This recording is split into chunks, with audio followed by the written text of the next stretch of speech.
Welcome to Rich's Era. On Wednesday, former President Donald Trump reached a settlement with a group of protesters who filed a lawsuit alleging they were attacked by his security forces outside Trump Tower in 2015, lawyers for both parties said. Before we continue, please support us by clicking on the subscription button and turn on the notification bell for more reliable updates. The attorneys did not provide details of the terms of the settlement, which was reached while the case was in the midst of jury selection.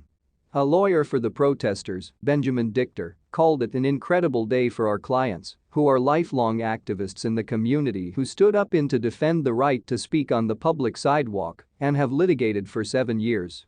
And today, the matter has been settled on terms that they are very, very happy with. In a joint statement from Dichter, signed by the plaintiffs and Trump's attorney, Alina Habba, the parties agreed that they have settled the case and will dismiss it.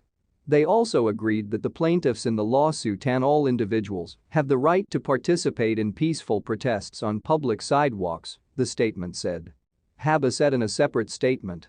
Although we were keen to go to court to prove the frivolity of this case, the parties were eventually able to reach an amicable solution.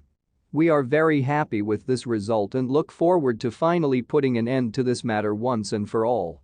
The lawsuit stems from an incident in September 2015 when a group protesting then-candidate Trump's remarks about Mexican immigrants claimed that Trump's security forces attacked them on the sidewalk in front of Trump's Fifth Avenue building.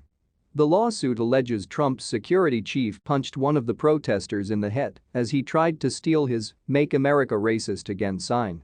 The protesters sued Trump, his company, his campaign and the guards behind the incident, claiming they disrupted their peaceful and lawful assembly. In a February 2016 affidavit, Trump said he shouldn't have to testify because he knew nothing about the skirmish and was not involved in hiring security forces. Given the breadth and scope of the business, I have delegated all responsibility and authority for the hiring and oversight of all security personnel and associated security operations to Matthew Calamari, Trump Organization Executive Vice President and Chief Operating Officer. Trump lawyers for the protesters argued that Trump was responsible for the actions of his associates, and the judge ordered Trump to issue a statement, saying his testimony was essential. Trump sat down in October last year for a videotaped statement to be used as his testimony in the case. In the statement, parts of which were released in a court filing, Trump said he was unaware of the altercation between his then bodyguard Keith Schiller and the protesters until the next day. Trump defended Schiller's actions, according to the record. He didn't do anything wrong. He went out, he didn't know it. But he went out, he heard there was a riot and he went out. And he took a 50-cent sign that was racist. He sees people dressed like members of the Ku Klux Klan or whatever. People probably complained, Trump said. Trump's statement that he did not know what his security agents were doing was challenged by his former attorney, Michael Cohen, during his own videotaped testimony.